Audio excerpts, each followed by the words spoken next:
regress like recession data, we have crop yield data, we have production data over the periods like 1991 to 2020. So we have several data, but it data basically the point in time series, basically time is varying, that we calling time series data, while we are collecting a point based data that we are calling, that is the cross sectional data.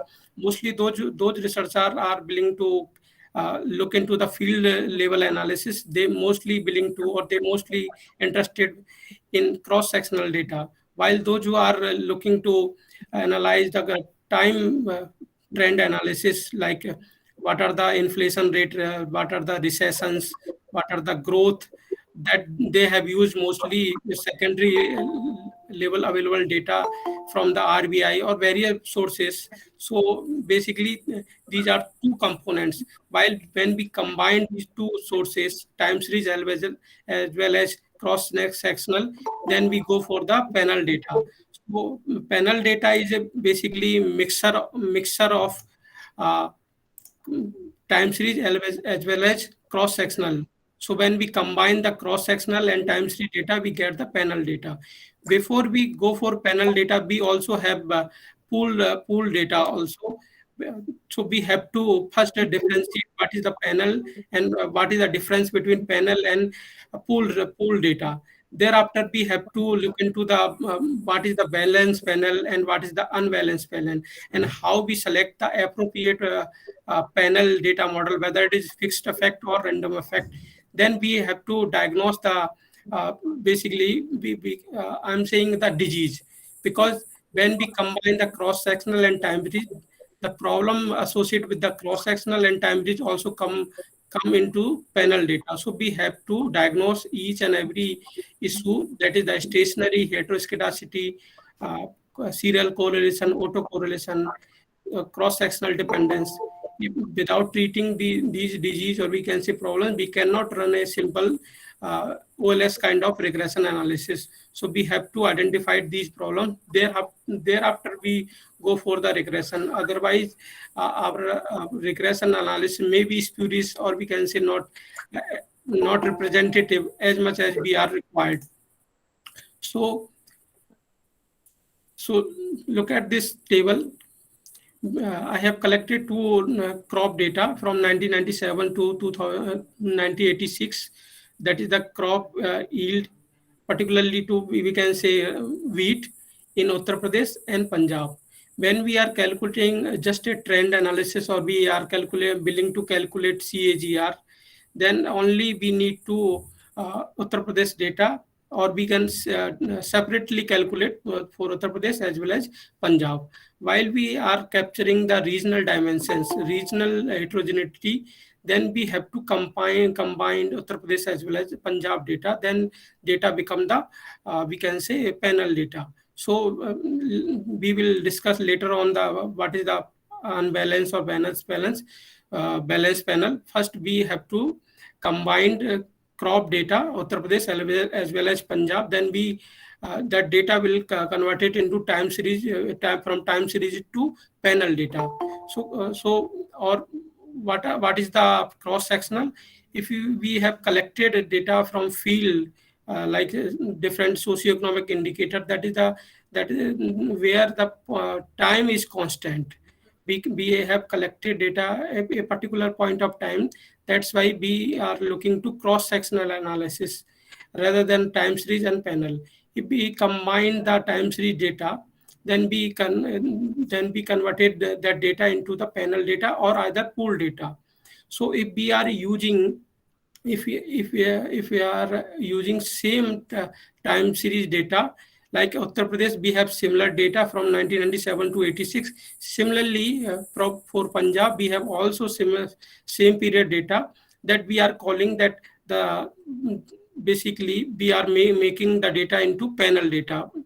If I found any missing value, or we can say we lost the data for in case of Uttar Pradesh, like for the year 78 to 80, and the data is missing for Uttar Pradesh while the data is available for Punjab, that data become the pool data. So we are making the pool.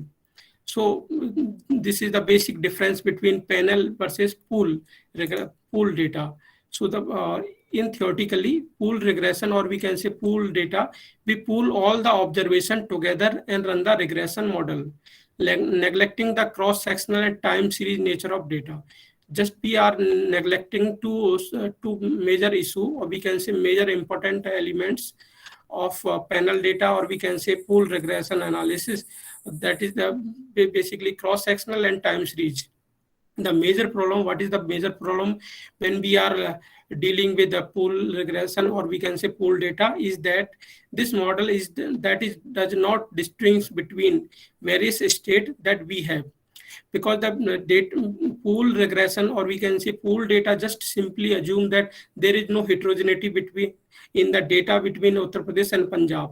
Just we are giving the same value, or we can say same weightage for our regression analysis, and ignoring the heterogeneity, or we can say variation. While it is not true, there is a variation in the let's say crop yield in Uttar Pradesh as well as Punjab.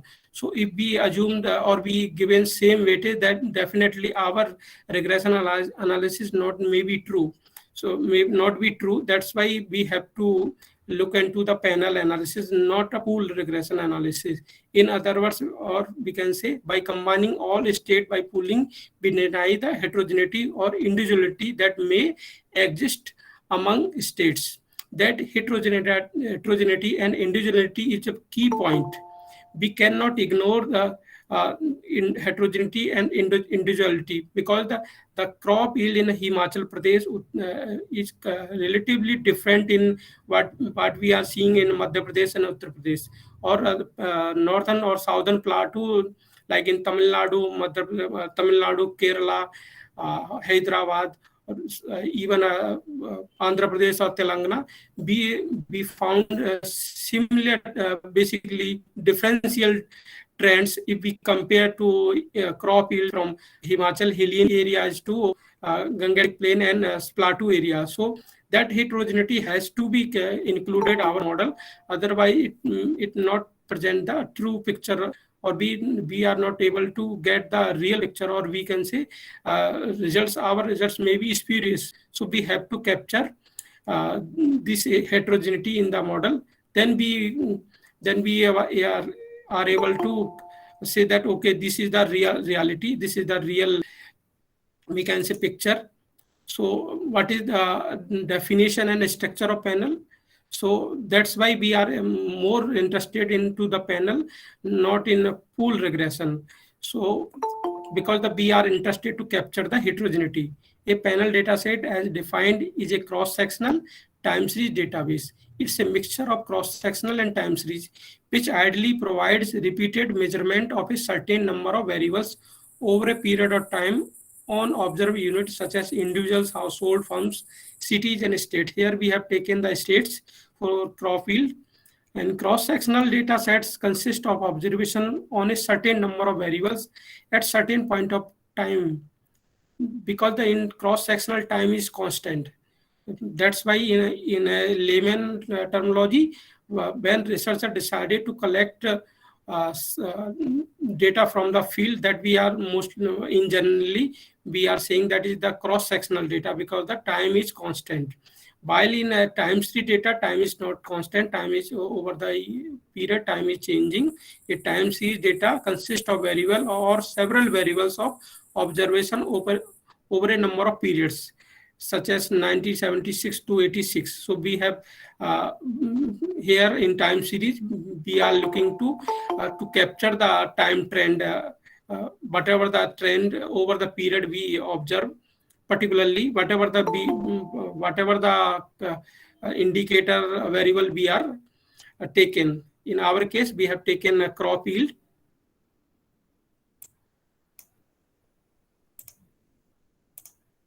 So panel analysis, basically what is the advantage of analysis? Panel analysis enable researcher to generate relatively higher level of statistical validity. Statistical validity, because we have captured the regional dimensions. That's why our analysis much more robust compared to pool or cross-sectional. In policy analysis and program evaluation, using more sophisticated research design than statistical techniques using cross-sectional. So basically we are capturing cross-sectional characteristics as well as the time series characteristics. That's why our panel analysis is much more relevant, or we can say robust, as compared to time series and cross-sectional. In panel data, the same cross-sectional unit, like industry, in our case we have taken state, from country is survey over time. So we have data which is pooled over space as well as time. So why we are more specifically, why we are more interested in time series rather than panel cross-sectional time series. Panel data can take explicit amount of individual specific heterogeneity. Heterogeneity, in our case, I have taken state data. So basically state, we are capturing the heterogeneity of state. By combining data into two dimensions, panel data give more data variation, less collinearity, and more degree of freedom. Panel data is better suited for cross-sectional data for studying the dynamics of change, like NSS and FHS. If we capturing the regional dimensions, then panel data analysis is much more relevant compared to cross-sectional as well as time series. For example, it is well suited for understanding transition behavior, for example, company bankruptcy or mergers. So we can easily capture these. So now, when we decided that is the panel data analysis, we have to look into the balance versus unbalanced. So this is also important part. If something is missing in your panel, like you have taken 10 state data from 1976 to 86, and some values are missing from one state, that data become unbalanced. While if you are having all the information for each state, that we call balanced panel, means whatever the panel you are taking, like for state Punjab, Haryana, Uttar Pradesh. So you have all the information, that data become the balanced panel data. While if you are having some missing value in your panel, but in any panel you are having some missing value, then definitely it will become unbalanced panel. That may not be much relevant, or we can say we are losing some information. So researcher in generally more interested in balanced panel rather than imbalanced panel.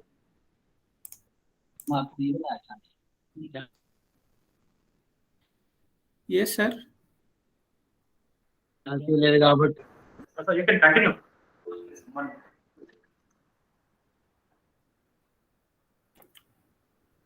Continue. Okay.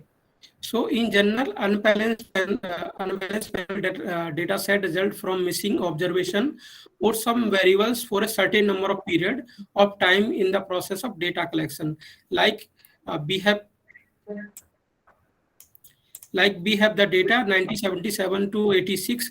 If we miss some value, for example, if we miss these two values, that our data set will be unbalanced. While if we are having all the information of two panels, these panels nothing but the states, that state Uttar Pradesh or Punjab, we are saying these are the panels. If we missed some value, like for 1980 to 81, that our panel become unbalanced. So we have to make sure that we have the balanced panel to capture the heterogeneity or basically reality. Otherwise, it may be cause some issues. That's why we have two basically two set of models that we are calling random effect and fixed effect.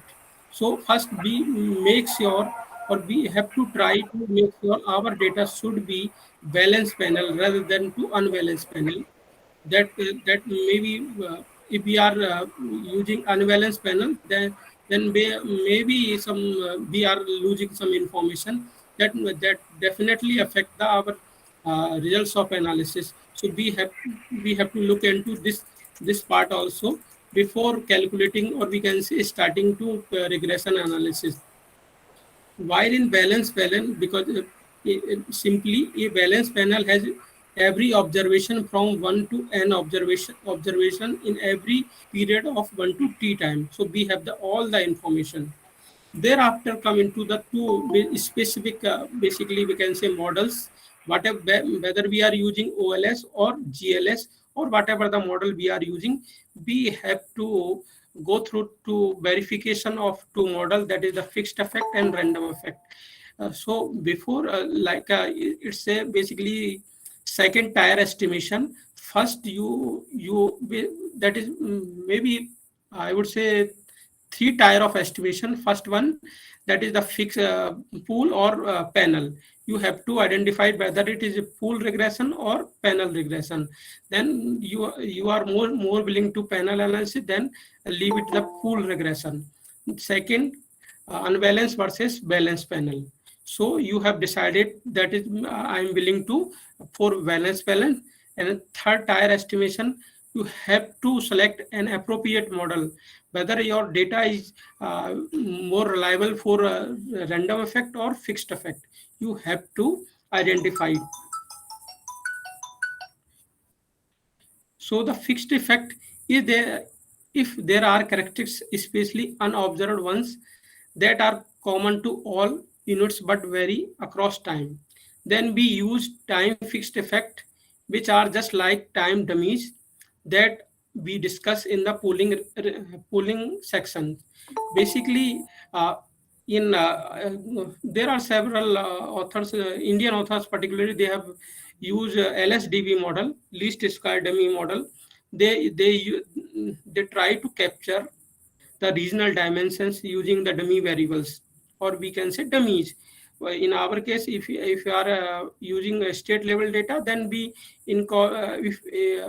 can usually include dummy variables to capture the regional dimensions, or we can say heterogeneity. While it is difficult if you are using district level data of 200 300 districts, then it is much difficult to explain the dummies, because if you are using 200 districts data, then you have 199 dummies, and how you can explain these dummies? So when you are capturing the regional dimensions, in my personal experience, LSDB model is not sufficient. It may be sufficient for some small analysis, or we can say if you are using 4 5 up to 10 10 state data or district data, then you go for the LSDB model, least square dummy model. While if you are dealing with the large scale data, that is district level data, like in climate change particularly, we are interested to capture the regional dimensions, and data is available up to district level. So if you are if you are critically willing to capture 60 district dimensions, you cannot easily incorporate 639 dummies in our model. If you include 639 dummies in our model, then it may be difficult to explain how you can explain how to explain these 639 dummies. That's why that is the key point, or we can say limitation of LSDB model.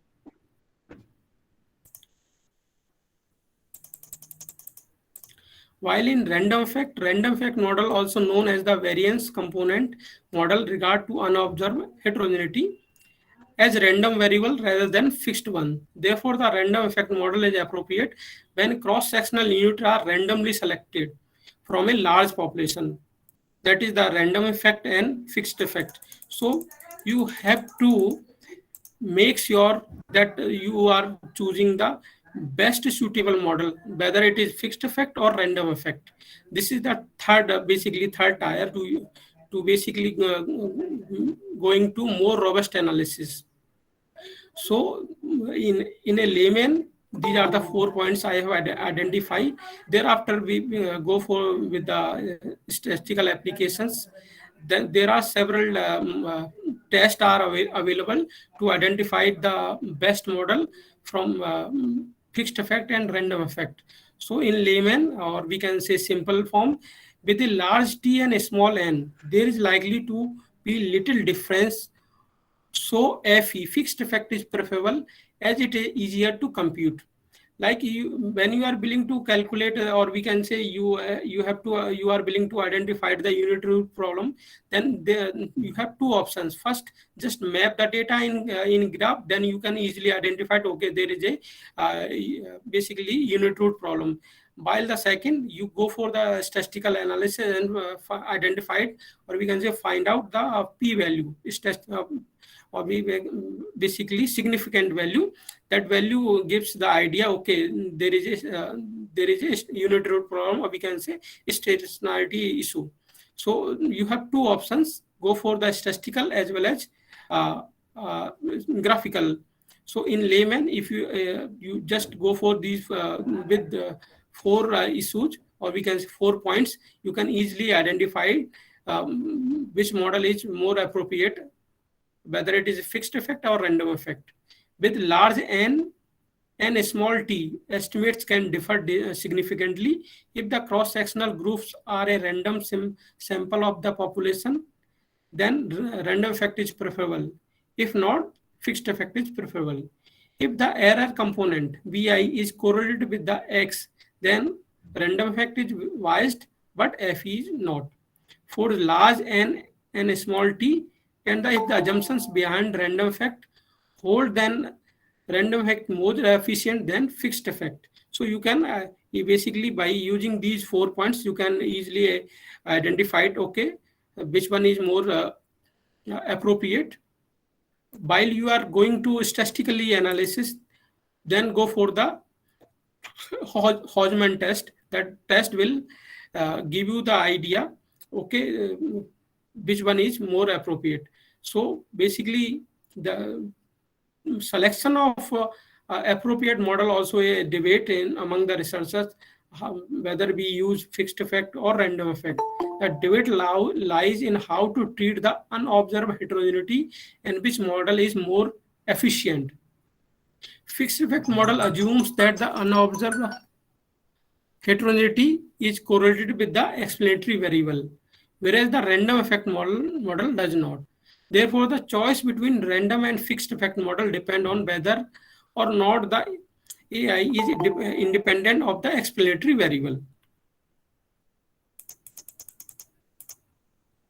So basically, how to identify it or how to test, we have a Hodgman test to check whether a fixed effect model is appropriate or random effect model is appropriate.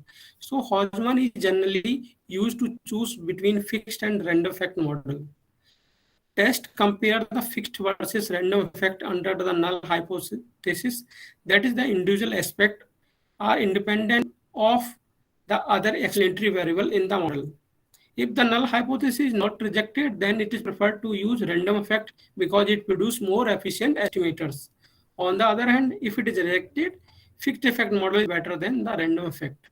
However, Hodgman test does not an absolute standard to select between two models. It is suggested that more attention should be paid on the model selection than on the statistical test. That's why you totally do not depend on statistical analysis. You just plot your data. You just plot your data into graph, and if you are suspected, then go for unit analysis. Similarly, go for fixed effect or random effect. So sometimes uh, small heterogeneity may not be captured by Hodgman test. So it is required to do pullability test when we analyze panel data. Pullability test mean the whether or not the slope coefficient are same across cross-sectional unit over time period. In the both of the fixed and effect models, the slope coefficient are assumed to be constant and only intercept, or we can say, and error variance matter. So when we are choosing which model is appropriate, we have two hypotheses. First one, null and alternative. The first hypothesis is random effect is appropriate, and alternative is fixed effect model is appropriate. So we are applying to Hodgman test.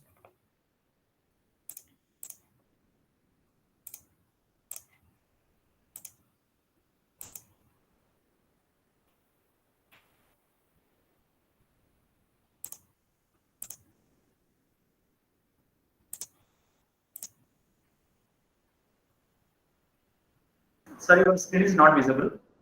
Okay, now it is. Yeah. Thank you. Okay.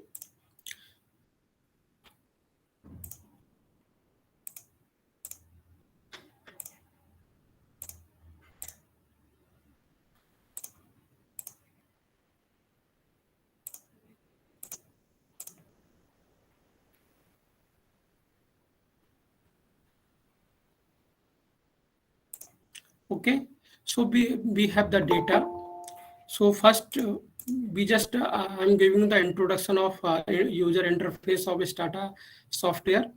Here, this is the command module and command review module, and here the variable modules. And this is the output window for Stata. And as similar as SPSS, we have two options. First one is manually, then go for the statistic, where we have in a SPSS we have analysis window. Here is statistic window, and similarly we have the command module as similar in SPSS. So it's choice up to you whether you go for the command module or go for the user or we can say window module. So before dealing with the fixed effect or random effect, or we can say simply Hodgman test, the performance of Hodgman test, we have to make sure how we can differentiating pool regression to panel regression. So if we, simply I run the regression command, that is the regression command. Let first briefly introduce the data. That is the data I have taken from 1977 to 2014.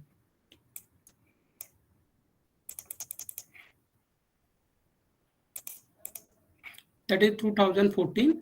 And his states, these are the codes for states like Uttar Pradesh, Punjab, Haryana, Himachal, Madhya Pradesh, Telangana, Andhra Pradesh. And FGY, that is the crop yield, per hectare crop yield, and that is the annual temperature, annual maximum temperature and minimum temperature. And hypothetically, we are assuming that minimum maximum temperature are negatively associated with the crop yield. These are the key elements for declining crop yield, or we can say crop production. Here we have taken the crop yield. That is the crop yield is food grains crop yield, basically food grains in a total yield. And we have taken annual temperature for maximum as well as minimum temperature. Then before treating the data, just run a simple regression. So here we are just simply going for pool regression, or we can say simple OLS kind of things. We are not basically categorizing that is for panel data or as well as anything. Just simply we are regressing. So first I have selected dependent variable, then independent variable, and this is the output. Okay. Now, as per the hypothetical assumption, both minimum maximum temperature are negatively associated with the crop yield, or we can say food grains crop yield. Here is the basically R square value 0.21, basically 21%, and adjusted R square, and basically P value. And we are looking that maximum temperature is significantly negatively associated with the crop yield,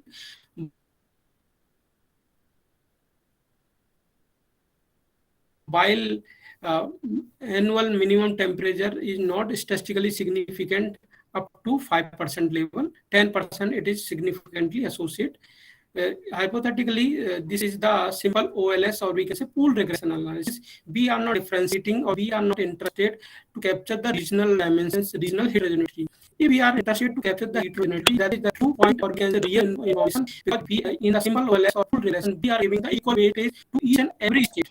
We are neglecting the heterogeneity. While this is not true case, because we cannot give the equal weightage to Punjab as well as Himachal Pradesh and Telangana. The crop yield substantially, or we can say substantially different. So we cannot give the equal weightage or equal participation share to each and every state. So this is not a true kind of regression. We can say we have to make sure we go through the panel regression. So the first we have selected panel regression over pool regression. Now we have to declare our data is panel data. Or now second barrier is balance or unbalance. So we have to identify, we have to check whether our data is balanced or unbalanced. Okay, so go for the statistics and longitudinal panel data and set utilities and declare data set as a panel data. Go for statistics, simply go for statistic, then select longitudinal panel data. Panel data, only one information is available in statistics. So there is no zigzag situation. Just go select setup and utility and go for declare data set to be panel. Okay, now it is required to give some information. What is the panel ID variable? Here I have taken data for states. So our panel ID is state. And our panel time variable is basically year. Now you have to declare whether your data is weekly, daily, monthly, quarterly, half yearly, or yearly, or basically generic data. So our data is yearly data. So I have select year. Now just okay. Now the outcome is there. Time variable, we have data from 1977 to 2014, and states are strongly balanced. Means there is no missing value in the data. There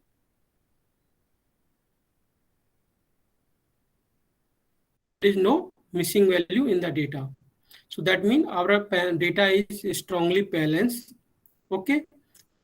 Rider we have cross. First one to select panel or pool regression. So we have selected panel. Now to check to select from balance or between balance and unbalanced. So we are most willing to or more willing to from for balance panel. Then we have identified. We have to identify it, and we have identified that okay, our data is strongly balanced. Now third one is to select best model from fixed effect and random effect. So we have the test, that is the Hodgman test.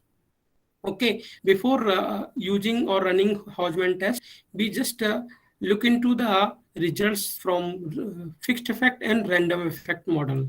So just run command xt, because the xt is nothing but a command for panel analysis. Earlier we have used reg, regression command, for a pool regression. Here when we declare that our data is panel data, so we go for the panel regression command. So just add extension, that is the xt, and reg is a regression command. Select the variable, that is crop yield, minimum maximum temperature, and just add a additional component, that is RE for random effect model. Okay, then enter. There is no complicated command in Stata. Simple command you can easily use. XE command is extension for panel analysis, and REG is a short form of regression. And we have selected first dependent variable, then independent variable, and given the additional value, that is the comma space RE. RE is nothing but random effect. So we have random effect regression results. Now the pool regression results. Look into the pool regression and random effect model results. In pool regression, avoid the significant issue. Hypothetically, it is as per our economic theory that crop is adversely associated with the maximum minimum temperature. It's showing in pool regression results. While when we uses or we basically start with the random effect, the association has been changed. It is same for maximum temperature, while in minimum temperature association has been changed. Now it's showing that maximum temperature is positively associated. It means if the temperature, minimum temperature increases, the yield of food grains also increases, and it is showing statistically significant. Look the p value, that is less than 1%. Okay, 0.000, that means statistically significant. Okay, now look into the number of observation. We have 570 observation. Number of groups, we have 15 groups. Number of groups, nothing but the states. We have taken 15 states data. Okay, and probability value, chi-square probability value was also significant. Okay, that mean as per the statistical explanation, all the things are good, but our results for minimum temperature is not as per our economic theory.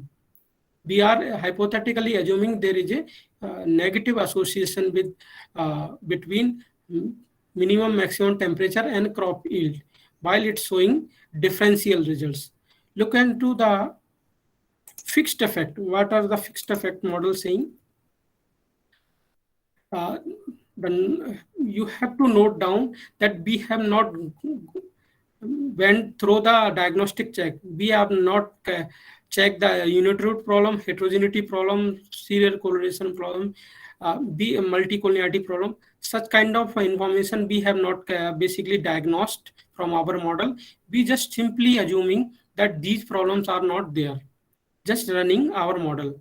We are not yet diagnosed these issues. So when we run fixed effect model, now the coefficient value has been changed. Okay, association remains same, but the coefficient value has been changed.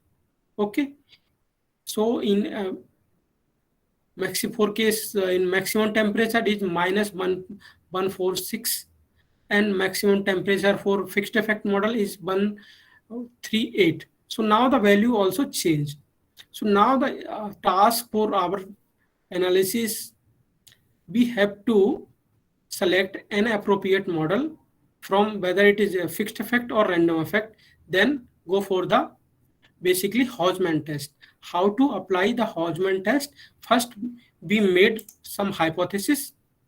Okay, our null hypothesis is random effect model is appropriate, and alternative hypothesis is fixed effect model is appropriate. Okay, so first we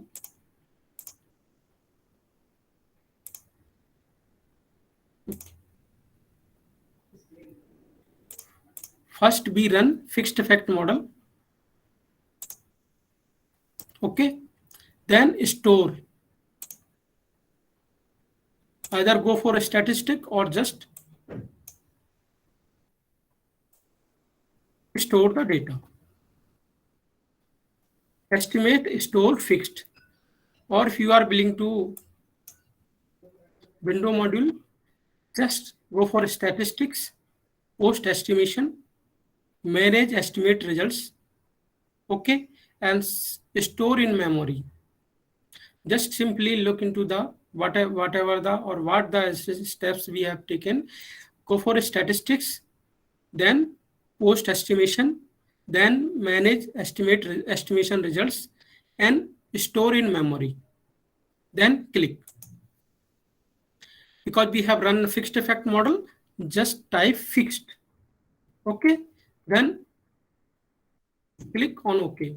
Now command is showing estimates store fixed. Fixed effect results are stored. Now go for similar kind of exercise. First you run random effect model. Okay, then go for similar analysis, post estimation, manage estimate results, then store in memory. Now random. Okay, then post estimation, manage results, basically test, post estimation, then test, and go for Hodgman test. Hodgman test. Okay. Then select fixed. Okay. And other things are remain constant. Now, look into the probability value, that is 0.000. And what is the our null hypothesis? Random effect model is appropriate. This is our null hypothesis. Random effect model is appropriate. Then what we get probability, that is the 0%. So here I am rejecting null hypothesis, that is fixed effect model is appropriate. So our data is more appropriate for fixed effect rather than random effect model. So by using a Hodgman test, you can easily identify it, or we can say validate the model validity, whether it is suitable for fixed effect and random effect. Simply you can easily look into the probability value. In our case, that is the 0.00 means 0%. So we cannot accept the null hypothesis. Hence, we have to reject our null hypothesis and go for the alternative hypothesis. It means our model is more appropriate for fixed effect model. Now, I just removing two variables, that is the random effect and fixed effect, because we have stored the data. Now, one thing is clear, that our model is appropriate for fixed effect. Now we have to diagnose data before regression analysis. Otherwise, it may lead spurious results. So first one is unit root problem. That is the common problem, because we are willing to, or we are more interested to linear analysis. So our hypothesis is panels contains unit root problem and panel contains stationary. Okay. First one is panel contains unit root problem, or second one is panels are stationary. Okay. So we have used, or basically I have used Levin-Lynch unit root test, and command for stata is xt, that is the panel unit root LLC, Levin-Lynch, then our model. Okay.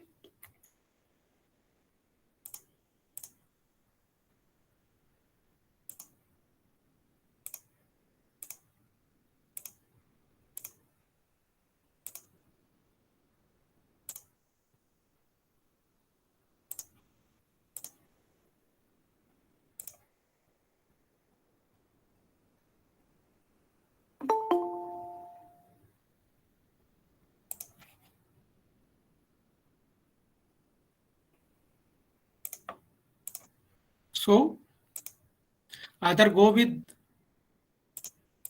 command or go with the window module, whatever the, as per the researcher requirement. If you are he or she more comfortable with the command module, then go for the command, or otherwise go for the window.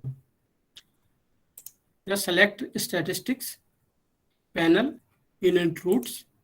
Okay. Levin-Lynch, that is the test for unit root, and select the variables. Okay.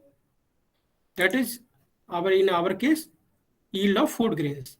Then select OK. Okay. Now p-value showing. What is the p-value? We get 0.5210. That means 52%.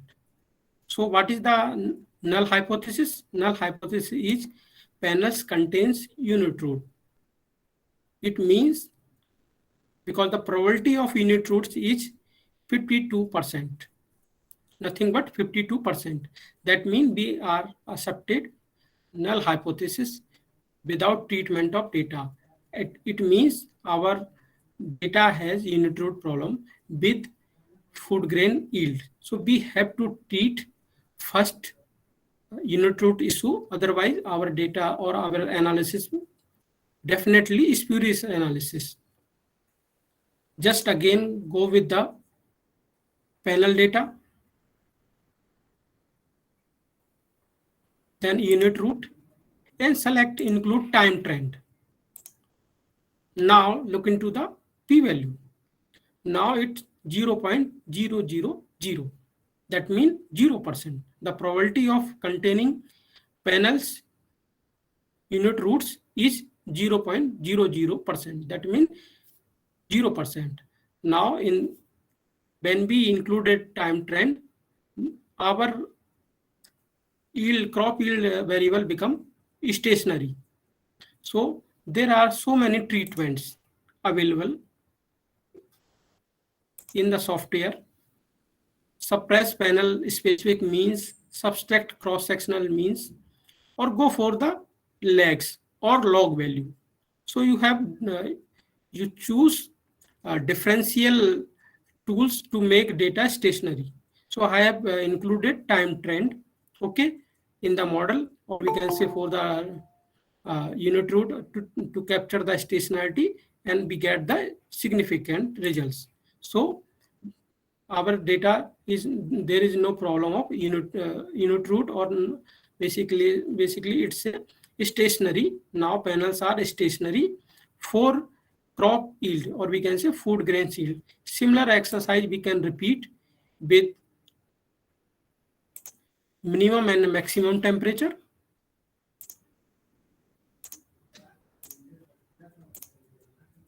Now it automatically statistically significant for maximum temperature.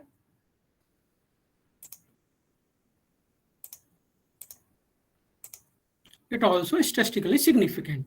Now all the variables are statistically significant. There is no unit root problem in our model. So first rider we have clear. Here is important things. You have to make sure your data will be stationary. Otherwise, it lead to spurious results. So you have to make sure your data will be stationary. But apart from this stationary issue, one thing very important in panel analysis, when you started modify the data, first you are taken log, then first order difference, second order difference, you are more losing your information. When you started modify data, the information, the amount of you are losing. So you have two options: either go for OLS kind of analysis by modifying the data, or go for GLS analysis, that the more robust analysis, that more capable to capture these heterogeneity, or we can say heteroscedasticities, cross-sectional dependence, serial correlation problems. Where you have to, in GLS, you have to first make data stationary. That is the prime, or we can say key component of any panel regression analysis. But remember one thing, whenever you are modifying data, whether you are taking log or first order difference, second order difference, definitely you are losing the information, or you are basically weakening the association between dependent and independent variables. So you have to make sure wisely select appropriate tools or methodology or method to make a more robust or more realistic or basically true picture of your analysis. Otherwise, I have seen some researchers, they have taken lags 10 up to 10. If you take lag 10 times, then the information is relatively lower, we can say not a significant information, because most of the information you have lost. That's why this is the key point. Either go for either change the estimation model or go for modification in the data. If you are modifying data, then definitely losing the information. That is the key point for panel analysis. Why we are not interested in time series or cross-sectional? Why we are going to panel analysis? because we are willing to more robust analysis. We are more willing to robust analysis. While when we are modifying our data in terms of first order, second order, third order difference, definitely we are losing the information.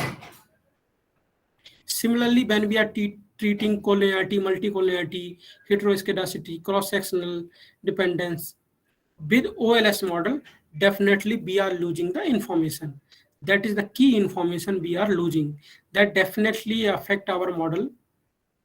Or those researchers, particularly those who are willing to forecast, then definitely they have to serious about the modification of data. If they are modifying the data, definitely they are losing information, and that may not be present the true picture.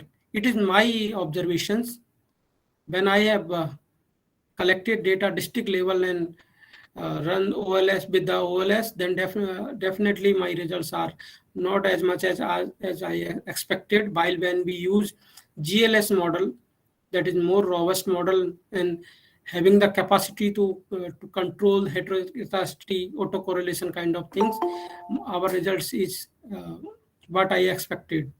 So this is the key point, or we can say fourth rider or fourth layer of your estimation. Because some researchers, they just go for a Hodgman test and definitely they test these diagnostic test, stationarity, collinearity, heteroscedasticity, serial correlation, cross-sectional dependence, then just run regression.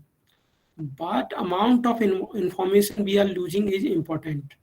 So you have to make sure that you lose as less as information. Otherwise, your results definitely affect.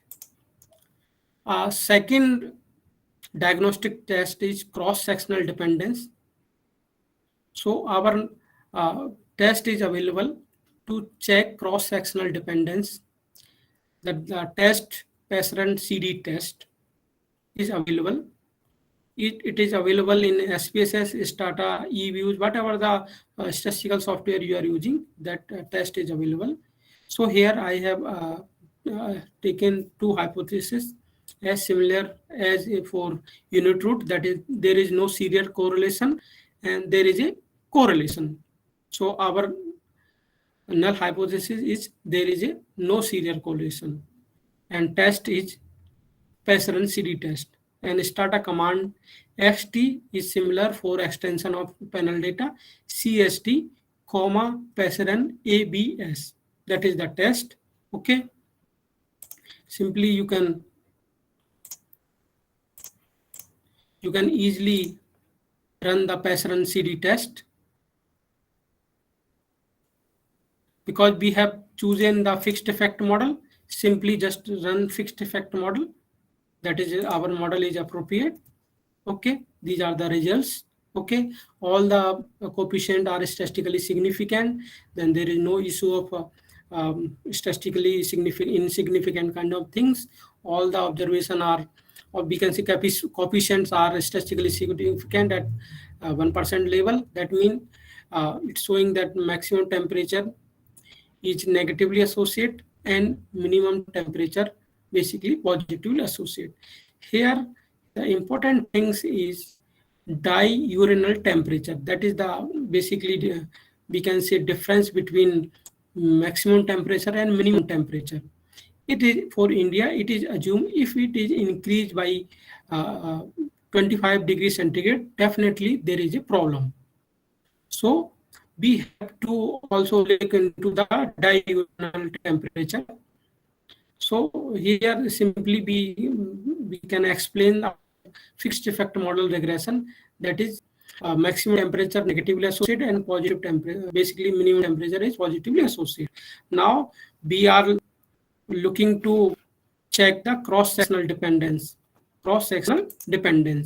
Okay, so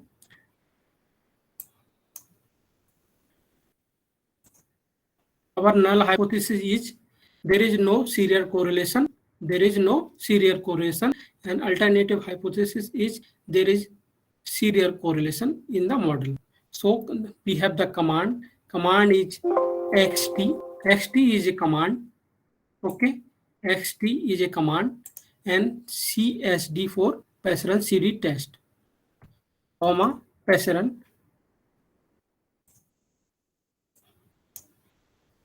You can simply see the command xt for panel, csd, comma Passerun abs. Okay. Now look into these two informations. Okay. First one, probability. Okay. So what is the probability of there is no serial correlation? That is 0.00. That means our data or our model, fixed effect model, has the cross-sectional dependence. So we are accepting null hypothesis. That is, in our model, cross-sectional dependence exists. Null hypothesis, there is a, what is the null hypothesis? For accepting null hypothesis is there is no serial correlation, and the probability is 0.000. That means we are not accepting null hypothesis. We are rejecting null hypothesis and saying that there is a serial correlation exists in the model. We are accepting alternative hypothesis and rejecting null hypothesis. Null hypothesis is what?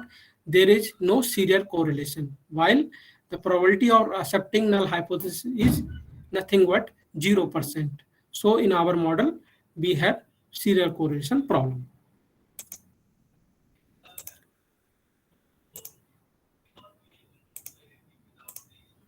Okay. Another issue with the heterogeneity, because heterogeneity also we have to capture whether it is exist in the model or not. So for heterogeneity, we have null hypothesis. What is the null hypothesis for heterogeneity? To detect the heterogeneity, heteroscedasticity in the model, that we are basically assuming there is no presence of heteroscedasticity. For this is basically null hypothesis, and alternative hypothesis is there is presence of heteroscedasticity. Okay.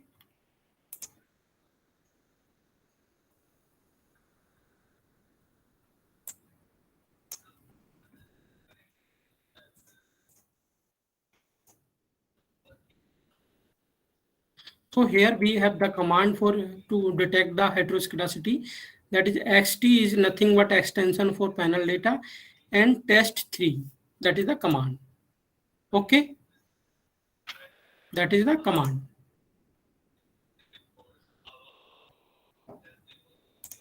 So our null hypothesis was there is presence of there is no presence of heteroscedasticity in the model. That is our null hypothesis. So the probability of accepting null hypothesis is 0.000. That means our model has, that is the fixed effect model, has heteroscedasticity problem. So you can easily detect the null heteroscedasticity, cross-sectional dependence, or you can easily check basically unitary issues. Now the major question is whether I modify our data and run simple OLS model or go with the OLS model. We have two options here. First one, either modify data and go for OLS regression analysis, OLS kind of regression analysis, or change the estimation method, or we can say shift towards GLS model. That model has the capacity to control the heteroscedasticity, autocorrelation, serial correlation problem by less modifying the data. So here the critical point, either go with the OLS model by treating the data or go for with the GLS model.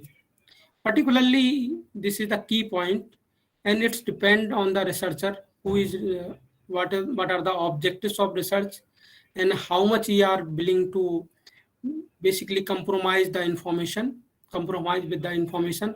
If he or she is willing to compromise the information, then treat these two problems and go with the OLS kind of analysis, or just shift from OLS to GLS. That GLS has the capacity, general least square model basically has the capacity to control heteroscedasticity and autocorrelation, cross-sectional dependence kind of issues by less modifying the data. Researcher no need to modify data.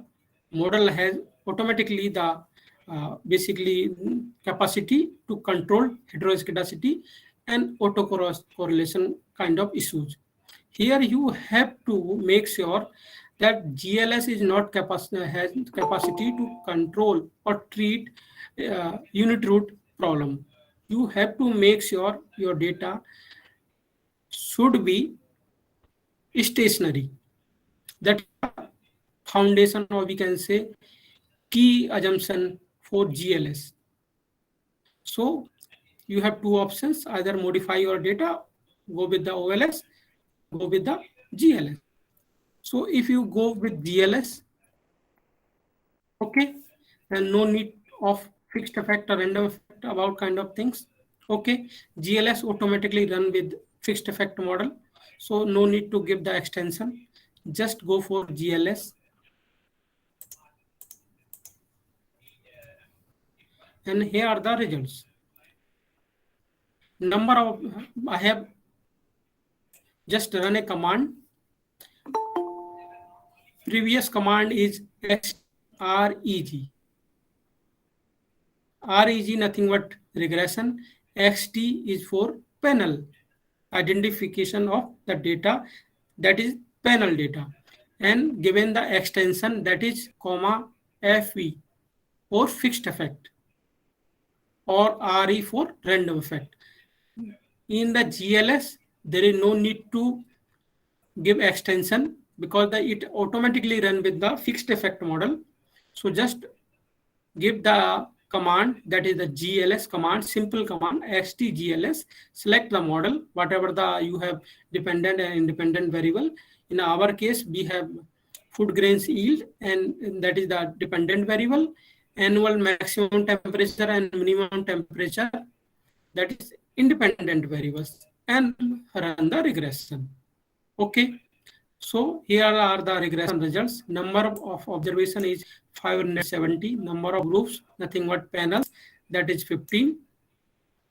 Probability value, that is the 0.00. It's showing significant. Our model is valid and significant. Then there is no worry about the panel validation issue. Okay, we have the Wald chi-square value, log likelihood value to explaining the data, and we have the p-values. Our association also, as per the hypothetical assumption or economic theory, that minimum and maximum temperature are negatively affecting to crop yield, or we can say food grains yield, that is the okay. So maximum and minimum temperature, that is also okay. Significant, maximum temperature is significant at 1%, while minimum temperature is significant is, we can say, 10%, and constant also significant. So whatever the information we are basically building, the object of analysis, that is in favor with GLS regression. It control, like, look into this panels, homoscedastic. While we have tested, that is there is a problem of heteroscedasticity in the model. We have run heteroscedasticity test, okay, with the fixed effect model, and we have identified that there is a heteroscedasticity issue.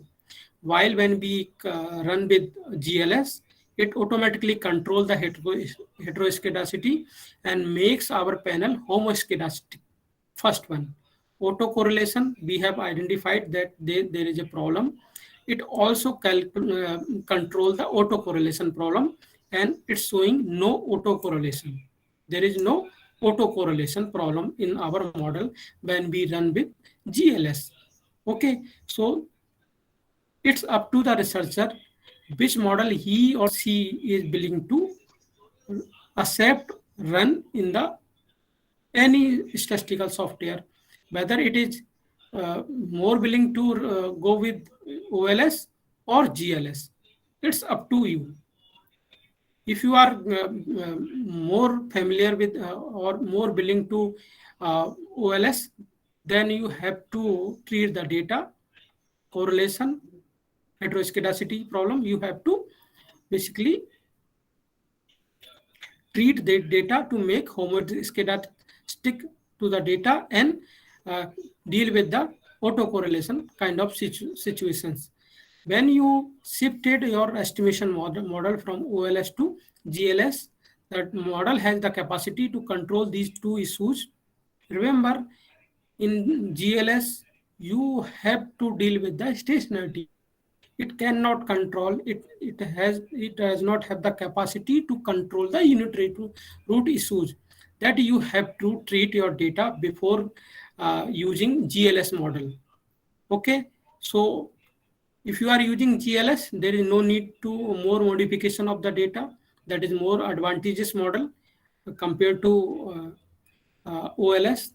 Here, one more important thing is if you are dealing with district level data, definitely OLS model is not appropriate. You have to go with GLS.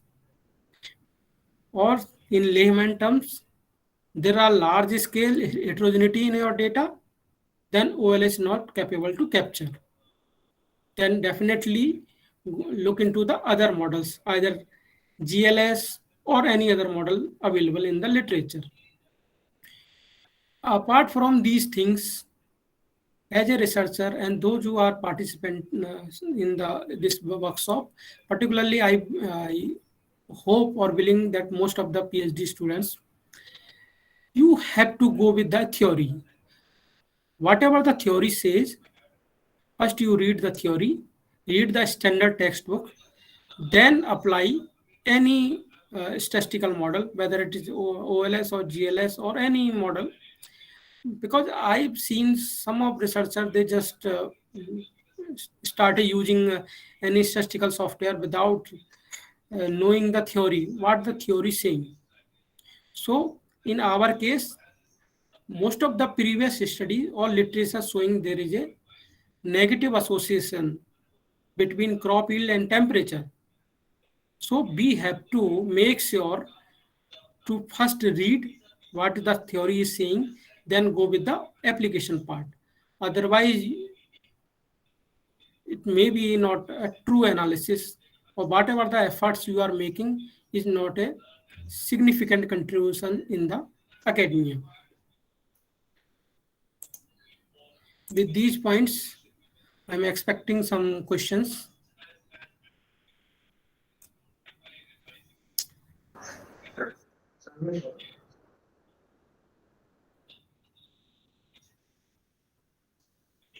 Anyone having any question, you can ask.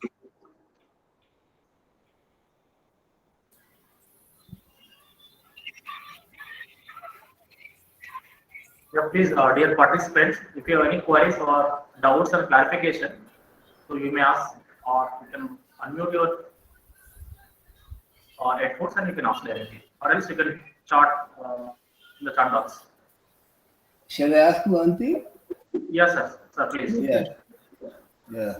Let me at the outset appreciate the very good presentation by the speaker. I just wanted to know, apart from Horstman, I think there is another test called Monblanc or something like that. Is there any difference between these two? One. And second thing is, when we have endogeneity problem, how we can go about, testing that and solving it. Thank you. Thank you, sir. Yeah. There are several tests available. It's up to the researcher which one is using. Some of researchers, they are using multiple tests to detect the problem. So apart from Hodgman, there are so many tests available. The things is basically it like if you are using Hodgman test, the significant or any test, the significant value may be different. That is the key point. Similarly, if you are using Stata or eViews, definitely it also significantly or we can say minor changes in the probability value.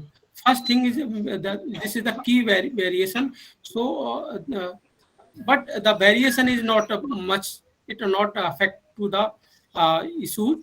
So you have to either you are using Hodgman test or any other test, there is a minor changes, there is no significant changes in the selection of fixed and random effect. That is the first one. And second, the endogeneity problem. Definitely for climate change kind of things, if you are using irrigation and rainfall data, then definitely these issues are so you have to go with the endogeneity test. There are so many tests available. Then my concern is you have to go with the theory. First you have to identify what the theory is saying, thereafter go with the application part. Otherwise if you are not dealing with the, because the endogeneity kind of, first you make the correlation analysis, you can easily identify the correlation. So that's why my focus is, rather than depending on the statistical model, statistical test, first you go just graph your data, feel your data, what the simple descriptive statistics saying. Thereafter go with the any statistical analysis that giving the statistical values, while you can easily identify it, okay, these are the problems. So endogeneity problem, first you plot your data or just correlation analysis, you can easily identify it, okay, these are the highly correlated. Then you can go for endogeneity test, there are tests, then you can easily identify it. Or if the things are there or presence in the model, you have two solutions. If the variables, both variables are more relevant, then go treat the data. Or if the second or any whatever the model, like in rainfall or irrigation, both are particularly in climate change research, both indicators or both variables are more relevant. So you have to make sure to identify first endogeneity problem. So similarly, you have two solution: either treat your model, otherwise drop your any variable. So these are the things.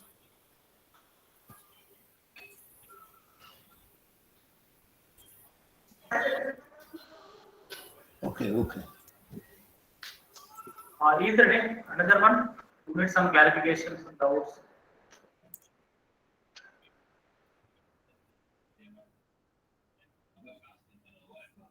Yeah, please. If anyone is there, then you can unmute and you can ask.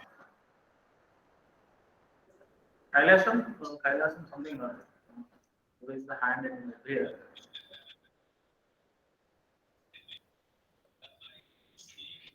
Kailasam is there.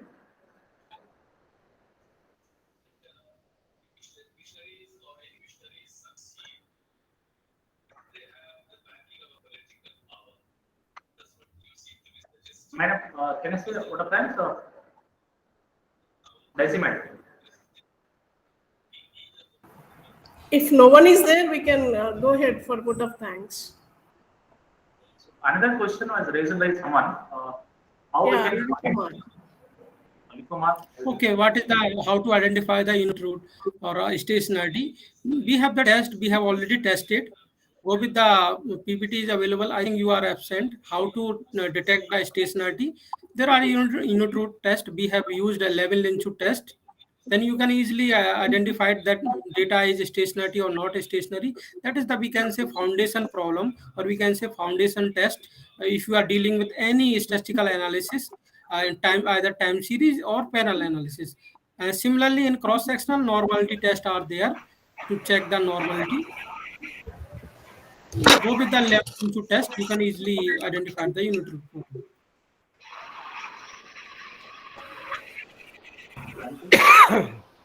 Is there another one? The time is there. I'm asking. Is there another one who needs some clarification or doubts? Please, you may raise your hand or You may unmute and you can ask.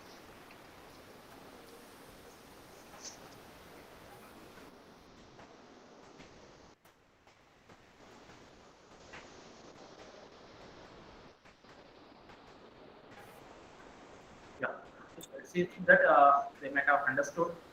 So there is no questions from the participants. Uh, so it is my turn to say the vote of thanks. The good morning to everyone. I would like to say thanks on behalf of Department of Economics to the Dr. Surendra Singh Ji, Assistant Professor, Department of Economics, Dr. Bhimrao Ambedkar, Central University, Lucknow.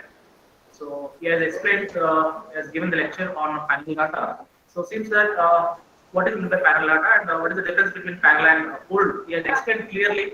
At the same time, when you are taking to consider that data to the panel or pool, so you should be clear that what is in the balanced and unbalanced data also. So after identifying that whether that is balanced and unbalanced, which model is appropriate? So as a scholar, as a researcher, we need to check and by using certain models, whether it can be a random effect model or a fixed effect model. So we can use the different models in order to identify so which model is appropriate for our data sets. After that, he has explained clearly how we can find out the regression, how we can do the commands in the Strata software, and he explained clearly about the random effect model and fixed effect model. So once again, I would like to thanks to the Dr. Surendra Singh Ji for explaining a good lecture on the panel data series. I hope that most of the participants have been benefited a lot from the lecture. Thank you very much. ఇది ఏం రాత అనేది Dr. Singh. Thank you, Dr.